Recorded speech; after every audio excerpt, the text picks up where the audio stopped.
들에게요.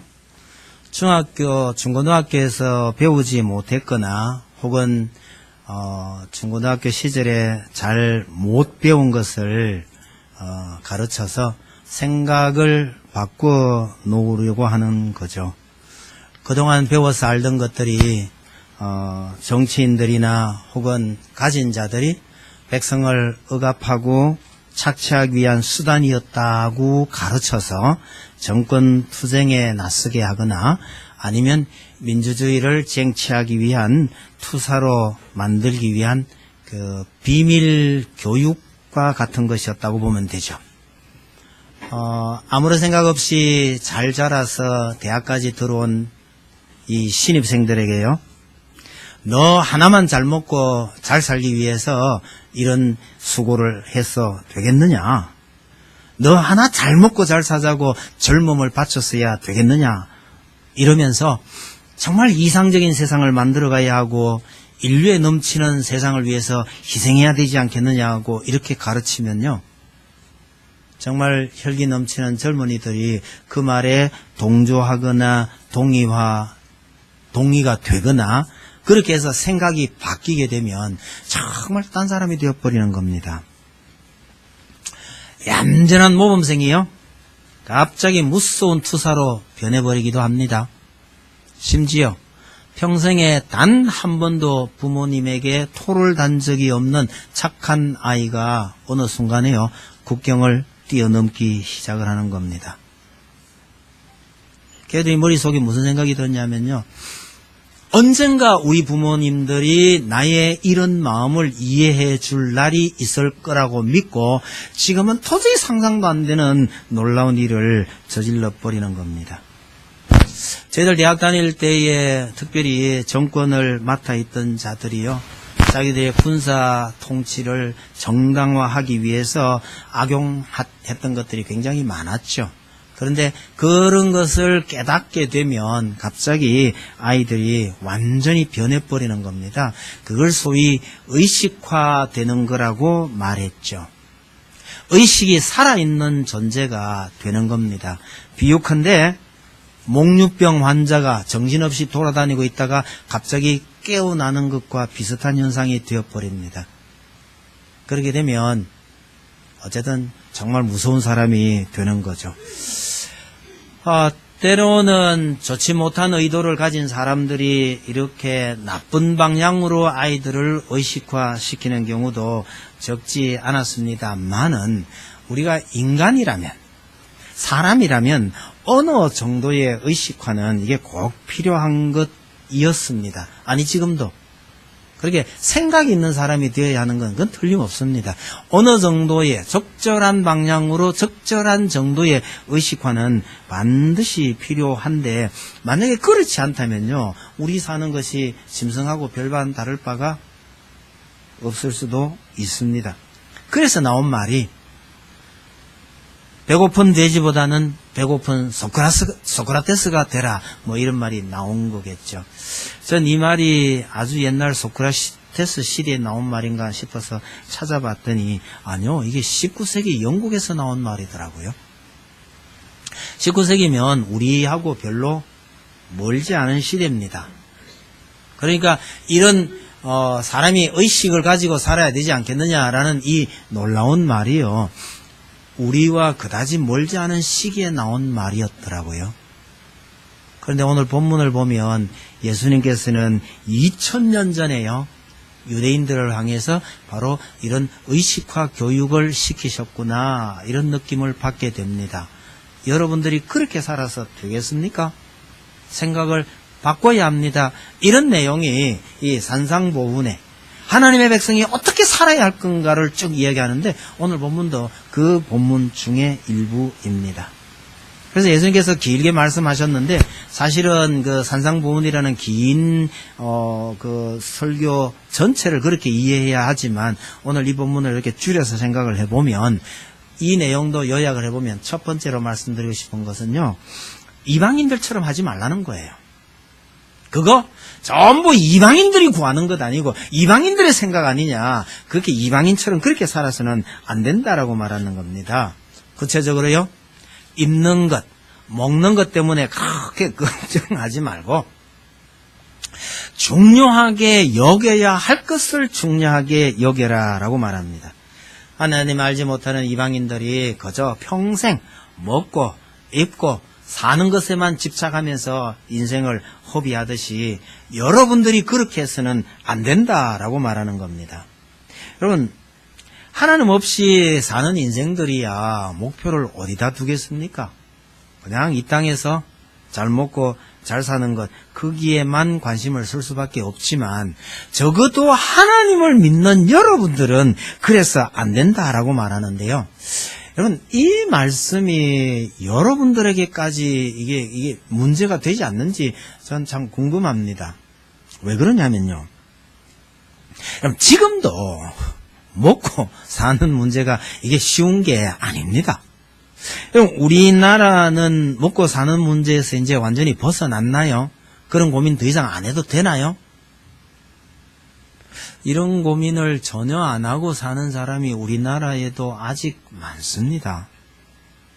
아니, 지금 이 땅에는 이 먹고 사는 이 문제를 해결하지 못한 나라가 사실은 한둘이 아닙니다. 지금도. 한 10여 년 전에 그 혁명이라고는 도저히 일어날 것 같지 않았던 저 아랍 국가들에게서도 혁명이 일어났거든요. 소위 제스민 혁명이라고 합니다. 이 국가들에게서 반정부 시위가 일어나게 된 주 원인은요, 한마디로 정부가 빵값을 올렸기 때문입니다. 백성들이 먹는, 일반적으로 먹는 주식이 되는 그 빵값을 조금 올렸는데 이게 기폭제가 돼서 혁명이 일어나가지고요. 그 몇십 년 동안 철권 통치를 해오던 카다피도 물러나고 무바라크도 물러난 게 그게 겨우 10년 전입니다. 그럼 그 사이에 이 나라들은 잘 먹고 지금 잘 살고 있느냐? 아니요. 이 문제는 여전히 해결을 못하고 있는 겁니다. 우리가 먹고 마시는 것, 입는 것, 이 문제를 해결한 나라가 그렇게 많지 않습니다. 지금도. 그런데요, 2000년 전에 예수님께서 그것도 로마의 식민지로 살고 있던 그 유대 백성들에게 먹고 사는 문제에 대해서는 염려하지 말라. 이게 말이 되는 거냐는 거예요.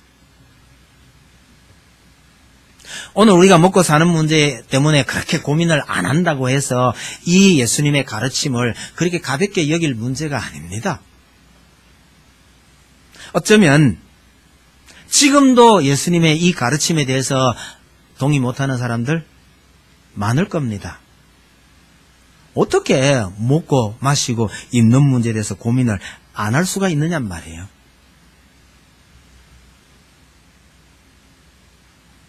여러분, 예수님께서 여기서 이 문제를 지적하신 것은 단순히 의식주의 문제만을 말하는 게 아닙니다.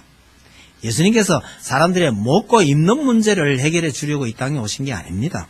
문제는요, 여러분 하나님의 백성으로서 삶의 태도를 완전히 바꾸라는 가르침이었습니다. 이게 그 당시 사람들 보기에 이게 혁명적인 거예요. 삶의 자세를 완전히 바꾸어라. 왜? 왜 그렇습니까? 여러분들에게는 하늘 아버지가 계시기 때문입니다. 라고 말하는 거죠. 여러분, 부모가 없는 아이는 모든 것을 자기 스스로 해결해야 되니까 먹는 것, 입는 것 고민이 많이 될 수가 있죠.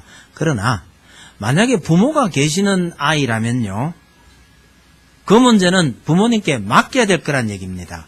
아버지가 고민할 일은 아버지한테 맡기고 아이는요, 자기가 할 일만 하면 되는데 왜 여러분들은 부모 없는 고아처럼 혼자서 모든 문제를 다 고민하고 있느냐?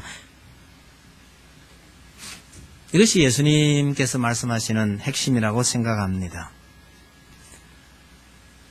하나님을 믿고 먹고 입는 문제 걱정하지 말고 정말 하나님께서 관심하고 있는 그 일에 정열을 쏟으란 겁니다. 간단하게 요약하면 이 본문의 전체 핵심은요, 하나님을 믿으라는 말입니다. 내가 여러분들의 먹고 입는 문제를 해결해 주겠다 이런 얘기가 아닙니다. 하나님을 제대로 믿으라고 얘기하는 거죠. 그럼 하나님 믿는 우리가 먹고 입는 문제를 고민 안 한다면 그럼 뭘 해야 됩니까? 거기서 나온 답이 먼저 그의 나라와 그의 의를 구하라는 겁니다. 이방인처럼 먹는 문제, 입는 문제, 마시는 거 여기에 집중하지 말고 먼저 그의 나라와 그의 의를 구하라. 이거는 말을 바꾸면요, 삶의 목적을 바꾸라는 겁니다. 살아야 하는 이유를 바꾸라는 겁니다. 쉬운 말로 하면요, 너희들 이렇게 살아서 되겠느냐 이 말씀이에요. 나를 따라오느라 나를 믿으면 먹는 거 입는 문제 다 해결해 줄게, 이런 본문이 아닙니다. 하나님의 백성이라면서 이렇게 살아서 되겠느냐 이 말씀을 하시는 거죠. 여러분, 평생 먹을 것 입을 것만 생각하다가 그렇게 산다면 하나님 없는 이방인과 너희가 무엇이 다르냐. 여러분, 이 성경이니까 이렇게 돼 있지, 만약에 우리가 쓰는 말 같으면 이 표현이 약간 달라집니다. 우리가 흔히 쓰는 말 같으면 뭐라게 되겠어요? 평생 먹고 마시고 입는 거 그것만 생각하면 이방인과 다름없냐? 이래 되나요? 뭐요? 짐승과 다름없지 않느냐? 뭐 이래야 정상이거든요. 그런데 왜 예수님은 여기다가 이방인과 다를 바가 뭐냐 이렇게 물을까요? 유대인들 입장에서는 이방인이나 짐승이나 별반 차이가 없기 때문에 그렇습니다. 그 사람들 사고방식에요, 이방인은 우리와 동일한 인간으로 여기는 게 아니고요, 짐승처럼 여기고 있기 때문에 이 표현이 나오는 겁니다. 그래서 우리가 이해하는 대로 한다면, 만약에 평생 먹고 마시고 입는 것 때문에 고민하고 산다면 너희가 짐승하고 다를 바가 뭐냐 이런 뜻입니다. 하나님 없는 이방인들이야 그렇게 산다 치더라도 우리는 하나님의 선택을 받은 하나님의 백성 아니냐, 그러니 그렇게 살아서는 안 된다라는 말씀을 하시는 거죠. 먹고 마시는 일로 고민하고 염려하며 평생을 살 것이 아니라 하늘에 계신 우리 아버지를 기억하며 우리는 그분의 자녀다라는 것을 기억하면서 그분의 자녀다운 모습으로 살아야 한다, 이 말씀하시는 거죠. 그럼 먹고 마시는 것보다 사실은 더 중요한 것이 있다. 그러니 그걸 알고 하나님 나라의 백성이 되라는 거죠. 우리식으로 말하면 이런 겁니다. 좋은 데 쓰라고 돈을 줬더니요, 전부 다 먹고 노는 데만 다 써버렸어요. 그러면 뭐라고 야단치나요? 야, 사람이 어떻게 그럴 수가 있냐, 뭐 이렇게 되는 거죠. 먹고 노는 데 쓰는 것보다는 좀 의미 있는 데 써야 되지 않겠느냐, 그렇게 책망을 하는 것하고 예수님의 이 말씀하고는 거의 비슷합니다. 그럼 목숨이 음식보다 중요하다고 하시고요, 몸이 의복보다 더 중요하다고 말합니다. 그러면 몸만 잘 챙기면 되냔 말이에요. 다른 말하면요, 이 세상의 것 덜 중요한 건 다 버려버리고 오직 하나님만 바라보라는 말이냐. 우리에게 참 위로가 되는 말씀은 이 모든 것이 우리에게 다 필요하다는 것을 하나님께서 알고 계신다는 거예요. 하나님의 백성은 땅만 쳐다보지 말고 하나님만 보고 하늘만 보고 살아라, 이렇게 말씀하시면 참 우리에게는 문제가 되겠지만, 예수님 말씀은요, 무엇이 진짜 중요한 것인지 의식하고 살아라고 말하면서 우리가 이 땅에서 필요한 것들 하나님께서 다 아신다고 말해요. 이게 우리가 필요하다는 걸 예수님께서 인정을 하신다는 뜻입니다. 이것을 레위기 표현을 빌리면요, 성도는 땅에 발을 딛고 살면서도 땅만 바라보고 살아서는 안 된다, 이렇게 말할 수가 있겠죠. 레위기에 보면 땅에 기는 짐승들 있죠. 땅에 붙어서 기고 사는 짐승들은 다 불결한 것이니까 먹지 말라고 합니다. 그것은 하나님의 백성이 땅바닥에 붙어서 살아서는 안 된다는 뜻이에요. 날개를 가진 짐승들 중에요, 땅에 발을 디뎠더라도 이게 뛰어오르는 곤충은 먹어도 괜찮다고 말씀하셔요. 그런데 날개를 가지고 땅바닥을 기는 곤충은 불쌍하니까 먹지 말라는 거죠. 그 말씀은요, 땅에 발을 디딜 수도 있다는 것을 인정해 주십니다. 그러나 땅바닥에 발을 디딜 수는 있지만 여기에 기지 말라는 거예요. 뛰어오르라는 얘기입니다. 정돈을 하면 성도는 땅에 살아도 하늘을 바라보고 사는 존재다.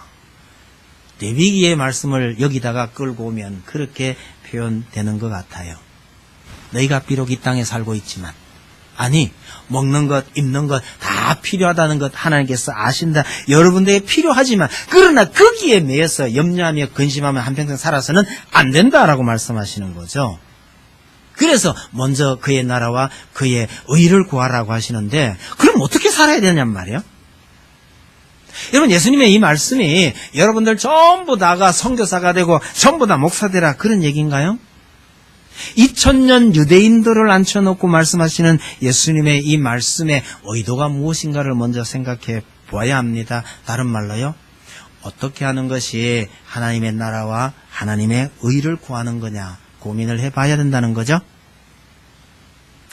그 고민을 하기 위해서 멀리 찾지 마시고요, 바로 이 본문에서 뭐라고 하고 있느냐를 보는 것이 더 중요합니다.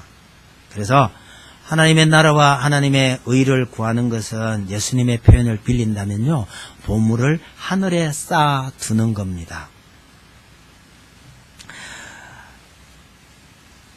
예수님께서 보물을 땅에 쌓아두지 말고 하늘에 쌓아두라고 말씀하셨는데, 여러분 혹시 하나님 나라에 많이 쌓아두셨나요? 여러분들이 가진 재물을 하나님 나라에 얼마나 투자를 하셨나요? 하나님 나라에 투자를 하는데 어디로 입금을 하시나요? 여기에서 착각하면 사이비가 되는 겁니다. 제가 바로 여러분 하나님 나라의 재물을 쌓는 대리인입니다. 그래서 대리도 저한테 오시면 제가 하나님 나라에 투자해 드리겠습니다. 요거 사이비예요.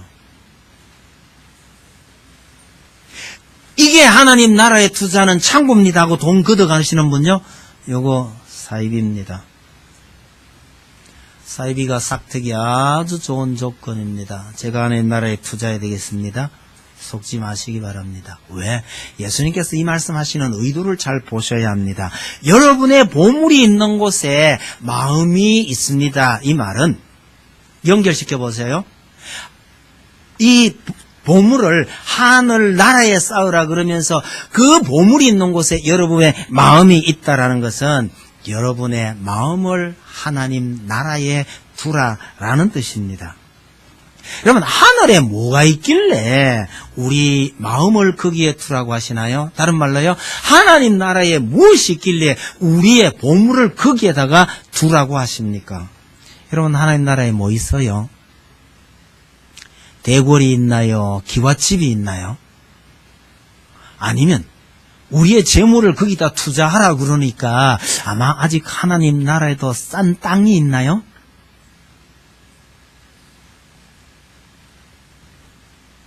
여러분, 하나님 나라에 뭐 있어요?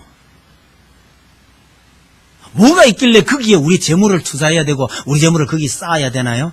은행이 있나요? 여러분, 하나님 나라에 있는 것 딱 하나예요.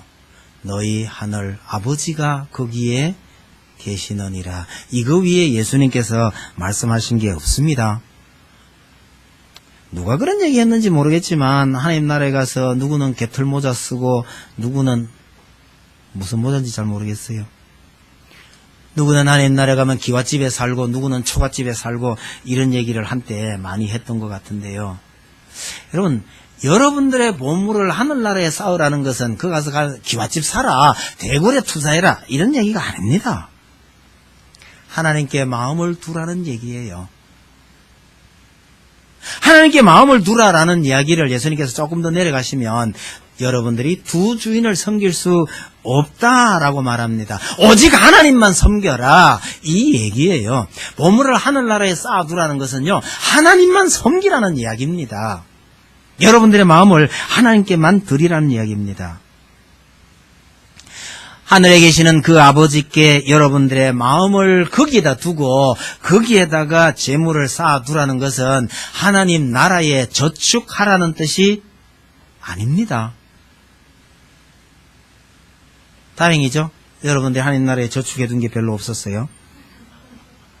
저축해 두셨다면 통장도 하나 들고 있어야 안 돼요? 그런데 그렇게 하라는 뜻이 아닙니다. 저축하라는 것이 아니고 여러분들이 가지고 있는 이 재물에 하나님의 마음을 두라는 거예요. 하나님의 마음으로 이 재물을 쓰라는 뜻입니다. 가장 대표적인 예가 초대교회 시절에 자기 재산을 전부 자기 것이 아닌 것처럼 해가지고 가난한 자들을 다 구제하던 장면. 이게 하나님의 마음을 따라서 하나님께서 내게 주신 재물을 하나님의 마음을 따라 쓰는 겁니다. 이런 말씀을 잘 이해한 사람이 자기 재산을 털어서 가난한 자를 구제한 사람들도 참 많이 있었죠. 이 구절과 병행되는 누가복음에 보시면 이 같은 구절에 이야기 하나가 또 붙어 있는데 거기에 어리석은 부자의 얘기가 나와요. 자기를 위하여 재물을 쌓아두고 하나님께 대하여 부여하지 못한 어리석은 부자의 얘기가 나옵니다. 하나님이 그렇게 말씀하셔요. 많은 재물을 쌓아뒀는데 그날 밤에 하나님께서 너를 데려가 버리면 이거 누구 것이 되겠느냐? 그러니 어떡하라고요? 자기만을 생각하고 자기만 잘 먹고 잘 산다는 생각으로 그거 채워놓고 그러지 말고 하나님 마음에 따라서 하나님 마음에 합하게 그걸 쓰라고 얘기하는 겁니다. 여러분, 오늘날 우리 인간 세상에 많은 문제들은 어떻게 본다면 빈부격차의 문제가 이게 문제인 것 같고요. 사실은 있는 사람들이 자기 것을 움켜쥐고 있는 데서 많은 문제가 발생하는 듯합니다. 우리나라도 빈부격차가 많이 심해졌다고는 하지만 그래도 우리나라는 참 다행이라는 생각이 들어요. 그래서 어떤 나라들처럼요, 전 국토를 한 10명이 다 움켜쥐고 있는 나라들요. 정말 잘 삽니다. 그 넓은 땅 소유하고 있는 사람들요, 정말 잘 삽니다. 반면에 거의 대부분 사람들은요, 정말 거지같이 살아요. 우리는 잘 사는 사람이나 못 사는 사람이나 좀 비슷하게 살잖아요. 다 같이 10,000원짜리 밥 먹든지 20,000원짜리 밥 먹든지 이 정도 차이는 있지만 크게 구분이 안 되는데요. 필리핀은요, 잘 사는 사람들은 담장 쳐놓고 그 담장 안에 살아요. 아무나 출입이 안 됩니다. 다 경비가 지키고 있어요. 제가 참 웃기는 게요, 담장 안에 있는 개하고 담장 밖에 있는 개하고가 달라요. 담장 밖에 있는 개는 이 갈비뼈가 보여요. 근데 그 담장 안에 있는 개는요, 살이 쪄서 비둥비둥해요. 우리나라 사람이 사는 거하고 이게 이 상상이 잘 안 돼요. 담장 안은 그야말로 화려한 도시처럼 꾸며놓고요, 담장 밖에는 그야말로 거지촌처럼 돼 있는 이런 곳이 참 많아요.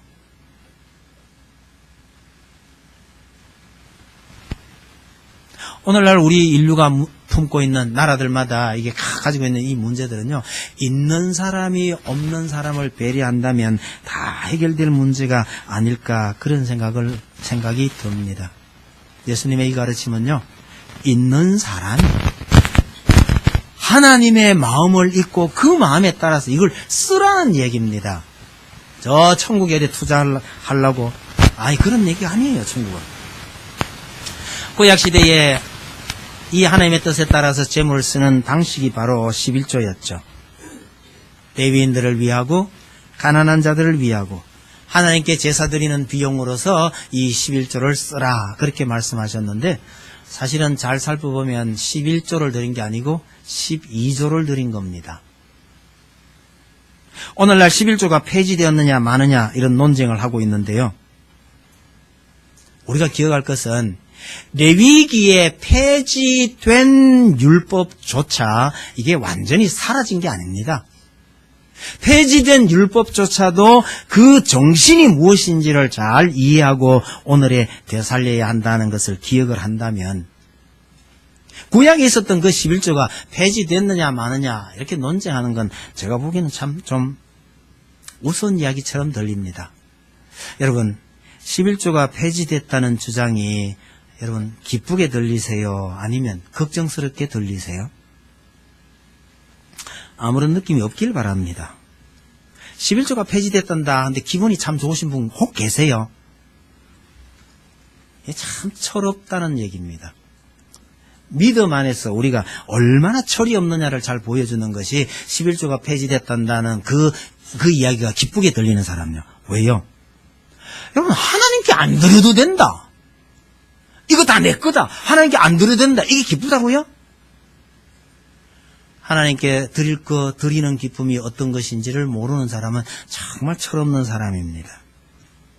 아니면요, 11조 폐지됐다는 주장이 다행이다. 다 안 드리고 조금만 드려도 되는구나. 이런 생각이 드시면 오해하고 있는 겁니다. 여러분, 11조가 폐지됐다고 주장하는 분들의 주장을 잘 한번 들어보세요. 그러면요, 10분의 1만 드리는 게 아니고 거의 대부분요, 우리가 가진 모든 것이 하나님의 것입니다. 그래서 우리가 가진 모든 것을 하나님의 뜻에 따라 사용해야 됩니다. 이게 11조 폐지됐다는 말의 본심입니다. 그러면 우리가 하나님께 뭘 드려야 되느냐? 소득만 드려야 될 일이 아닙니다. 내 인생의 10분의 1, 내 시간의 10분의 1, 내가 가진 모든 것의 10분의 1, 아니 내가 가진 모든 것을 하나님의 뜻에 맡겨 써야 합니다. 이게 11조 폐지론자들의 주장이에요. 11조 폐지됐다라고 말할 수 있을 때는요, 11조를 안 해도 된다는 뜻이 아니고 제대로 해야 된다라는 뜻이라는 것을 이해를 하시면, 글쎄 우리 성도들 중에는 그거 기뻐하고 반갑다 이러실 분은 없으리라고 생각합니다만은 참 말뜻을 잘 알아들어야 합니다. 서울시민교회가 교회 분립을 시작을 할 때에 어느 정도 규모로 재정을 지원할 거냐 논의를 하다가 그때 나온 답이 이겁니다. 하나님께서 우리 교회에 큰 복을 주셨는데 우리 교회 재산의 10분의 1을 드리자. 그래서 평가를 어떻게 하느냐에 따라서 교회의 재산은 변동이 심할 수 있죠. 그때 나온 대충 금액이 30억을 드리자. 서울에서 30억 하는 게 그렇게 큰 돈 축에 들어가진 않았습니다만은 그 당시 교회가 가지고 있는 재산을 평가하니까 그 평가액의 한 10분의 1 정도니까 30억 정도는 드려야 되지 않겠느냐. 그렇게 해서 교회를 하나 분립을 하고 아름답게 세워냈습니다. 여러분, 우리가 개인이든 교회이든 오늘날 11조를 드리냐 되냐 마느냐가 아니고요, 하나님께서 우리에게 주신 재물을 우리가 이런 마음으로 써야 한다. 이게 예수님의 가르치심이고 천국에 하나님 나라의 보물을 쌓아두라는 것이 그런 의미다라는 것을 잊지 마시길 바랍니다. 제가 설교 준비하니까 자꾸 은수 생각이 나요. 은수가 했던 말 중에 뭐가 있죠? 내 인생의 11조를 어떻게 하나님께서 드릴 수 있을까? 그런 고민을 했다는 거예요. 돈만의 문제가 아니잖아요. 내 인생의 10분의 1을 어떻게 하나님께 드릴까? 어쩌다가 그런 생각을 하게 됐는지 모르겠지만 참 귀하다는 생각이 듭니다. 이것이 천국에 우리의 보물을 쌓는 방법입니다. 오늘 본문을 쭉 읽어 내려가시 보면 이야기가 이렇게 매끄럽게 연결이 안 되고 예수님께서 이야기했다가 저 이야기했다가 왔다 갔다 하는 것처럼 보입니다만은 그걸 잘 꿰보시면요, 맥락이 다 통합니다. 두 주인을 섬길 수 없다고 얘기하시죠? 같은 얘기입니다. 두 주인을 섬길 수 없다는 얘기는 주인 한 분만 섬기라는 얘기 아니겠어요? 하나님만 섬기라는 거예요. 누굴 섬기지 말고요? 재물을 섬기지 말고. 재물을 섬기지 말라는 것은 재물의 종이 되지 말라는 뜻이기도 하고요, 여러분이 가진 재물의 주인이 되라는 뜻입니다. 여러분, 성경이 말하는 것은 돈이 나쁘다, 돈이 잘못이다 이런 얘기는 안 해요. 잘못은요, 돈을 사랑하는 것이 문제입니다. 여러분, 사랑한다는 것은 표현을 바꾸면 종이 된다는 뜻입니다. 진짜 사랑하는 사람은요, 주인 노릇 못합니다. 내가 당신을 사랑하니까 내가 당신의 주인이야. 그런 논리는 성립이 안 됩니다. 집에 가서 잘 한번 생각해 보세요. 나를 사랑한다는 저 양반이 내 주인 노릇하고 있는지 내 종 노릇하고 있는지 잘 한번 보세요. 종 노릇하고 있어야 그게 사랑하는 겁니다. 돈을 사랑한다는 것은요, 돈의 종이 된다는 뜻입니다. 그렇게 되지 말라는 거예요. 거꾸로 성도는 재물의 주인이 되어서 이 재물을요, 하나님의 뜻에 맞게 써라는 거예요. 그게 주인이 된다는 뜻입니다. 산상순을 쭉 연결해 보면 예수님께서는 단순히 재물에 대한 얘기를 하고 있는 게 아닙니다. 좁은 눈으로 좁은 세상만 바라보고 있던 이 유대인들에게요, 더 넓은 눈으로 더 넓은 세상을 보라는 겁니다. 하나님의 시각으로 하나님의 나라를 보라고 가르치고 계시는 거죠. 그러니 이게 오늘날 우리가 대학생들을 의식화시킨다고 하던 그 의식화 교육하고 전 참 비슷하다는 생각이 듭니다. 어떻게 짐승처럼, 아니 어떻게 이방인처럼 그렇게만 살겠느냐. 하나님의 나라, 하나님의 백성 아니냐. 그러니까 하나님의 백성답게 살아라. 그 얘기 하시면서 보물을 천국에 쌓아두라고 하는데, 이 말귀를 못 알아는 사람이 어딘가가 잘 입금시켜 놓으면 되는 줄 알고요, 열심히 입금시킨 사람들이 참 많습니다.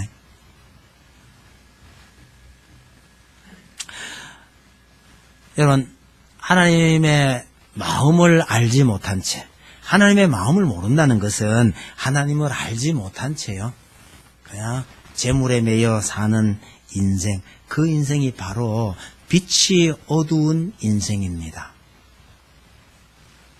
왜 예수님께서 이 얘기하시면서 그 눈은 몸의 등불이니, 그러면서 등불 얘기하고 눈 어두운 얘기를 하느냐.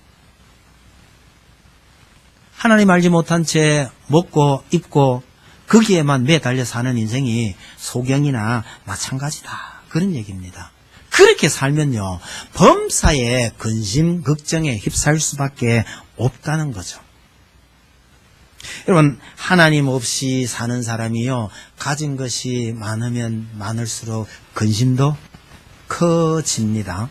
하나님 없는 바에야 차라리 아무것도 가진 게 없으면 복장이라도 편하죠. 그런데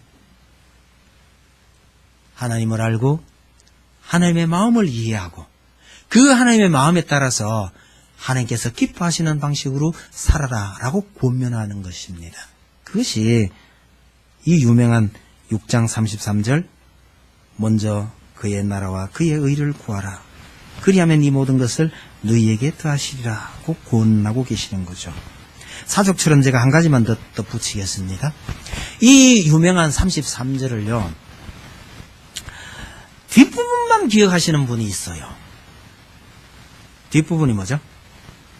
이 모든 것을 너희에게 더하시리라. 하나님, 이 모든 것을 더해 주신다고 하시지 않았습니까? 그러니까 빨리 주세요. 그리고 하나님에게 매달려가지고요, 먹을 거, 입을 거, 돈, 직장 뭐 내놓으세요. 열심히 하시는 분들, 기도하시는 분들 계세요. 왜 뒷부분만 기억한다고 말합니까? 앞부분의 말씀의 의미를 생각 안 하는 거예요. 아니, 막말로 먼저 그의 나라와 그의 의를 구하는 짓은 하나도 안 해요. 거기 관심 없어요. 뭐만 하나님 주신다고 하셨지 않습니까?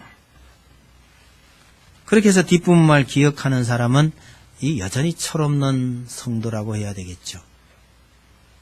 그보다 조금 낫기는 한데 비슷한 무리가요, 뒷부분만 노리는 사람도 있어요. 하나님께서 모든 것을 주신다고 했으니 그걸 위해서 그 다음 뭐 해야 돼요? 앞부분에 있는 거? 그렇지, 하나님의 나라와 하나님의 의를 구하는 척 하는 거죠. 목표는요, 뒤에 있어요. 잘 믿는 척, 하나님 섬기는 척, 아니면 믿는 자라서 이렇게 하는 척 하면 하나님께서 뒤에 거 다 주실 거라고 믿고요. 목표가 어느 겁니까? 뒤에 있는 사람요. 이것도 어떻게 본다면 참 오해입니다. 특별히 한국의 그리스도인들이 이런 오해를 많이 하죠. 이 구절과 흡사한 구절이요. 모든 것이 합력하여 선을 이루느니라. 여러분, 모든 것이 합력하여 선이 됩니까? 그러면 마음 놓고 사고 쳐도 괜찮죠? 내 마음대로 사고 쳐놨는데도요, 하나님께서 그거 다 선으로 바꿔주실 거라고 믿으면 마음 놓고 사고 쳐도 되잖아요.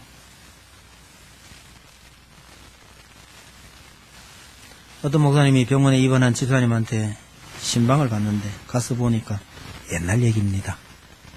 새벽기도 갔다 오면서 나무 짚밭에요, 딱 그날 잘 익은 거 하나씩 똑똑 따가갔던 모양이죠. 근데 따가가는 사람이나 주인 마음이나 똑같아요. 주인이요, 아, 요거 내일 따면 되겠다. 그리고 그 다음날 아침에 와보니까 골고가 딱 따간 거예요. 그 마음은 다 똑같은 거예요. 근데 새벽기도 갔다 오는 사람이 더 일찍 일어나니까 주인이 독이 올라가지고 숨어서 기다렸어요. 도대체 누구냐. 그래 기다렸다가 새벽에 만나가지고요, 널씬 두들겨 패버린 겁니다. 그래가 두들겨 맞고 병원에 누워있는 거예요. 신방을 가보니 그렇게 되는 거예요. 여러분, 뭐라고 위로를 합니까? 옛날 얘기니까 밭에 채소 따간 거지만 오늘날 그리스도인들 중에도 이런 바보짓한 그리스도인들이 적지 않단 말이에요. 근데 가서 뭐라고 위로를 해요? 할 말이 없는 겁니다. 그래서 아이고 집사님 이래가지고 어떡합니까? 이랬더니 그 집사님 말, 뭐 예수님은 우리 위해서 십자가 고난까지 겪으셨는데 뭐 이런 거 가지고야, 그게 그렇게 통하는 거냔 말이야. 그게 모든 것이 합력하여 선을 이룬다라는 이 구절은요, 모든 사람에게 다 통하는 말이 아니에요. 그 앞에 단서가 있어요. 어떤 사람에게? 하나님을 사랑하는 자, 곧 그 뜻대로 부르심을 입은 자에게는 이라고 단서가 붙어 있는 거예요. 하나님을 사랑하는 사람에게. 쉽게 말해서 하나님을 사랑하기 때문에 내가 이렇게 살아야 되겠다고 했는데 일이 잘못됐을 경우에 하나님께서 그 모든 것을 선으로 바꿔주시겠다는 이야기니까 우리가 관심을 기울여야 할 것은 하나님을 사랑하는 겁니다. 하나님을 사랑해서 내가 이렇게 열심히 산다고 살았을 때 그 뒷일은요, 하나님께서 하시는 거니까 우리가 관심 쓸 이유가 없어요. 우리가 정말 그의 나라와 그의 의를 위해서 산다고 한다면 우리가 그 앞부분에 관심을 써야 되죠. 뒷부분은요, 놔두셔요. 누가 할 일인데요? 하나님께서 하실 일이니까요. 근데 하나님의 뜻대로 살지도 아니하고 하나님의 의도가 무엇인지 알지도 모른 채 그저 모든 것 다 주신다고 했으니 주셔야죠 이러고 쪼르고 있는 이 철딱선이 없는 그리스도인들 때문에 하나님도 참 머리가 아플 것 같다, 그런 생각이 듭니다. 말씀 맺겠습니다. 여러분, 오늘 예수님의 이 가르치심은요, 재물에 관한 게 아닙니다. 하나님의 백성이 하나님을 제대로 믿으라고 가르치시는 말씀입니다. 여러분, 우리에게 주어진 삶을 우리가 참 열심히 살아야 합니다. 열심히 살려면요, 걱정거리가 생기게 마련입니다. 걱정 전혀 안 할 수 없어요. 걱정을 하느냐 마느냐 그게 문제가 아니고, 이 모든 것을 하나님께서 주관하신다는 것을 믿고 그냥 용기를 내고 용감하게 살아가라는 뜻입니다. 아니, 그것보다 한수 더 나가면요, 하나님을 다 믿어버리니 그 쓸데없는 걱정 좀 하지 말고 살라. 삶의 태도에 관한 말씀이라고 믿고요. 여러분, 이 땅에 사는 동안 걱정거리 없을 수 없습니다. 그러나 그런 걱정을 가볍게 여기고 하나님의 마음으로 살아가시는 여러분들이 다 되시기를 바랍니다. 찬송드립시다.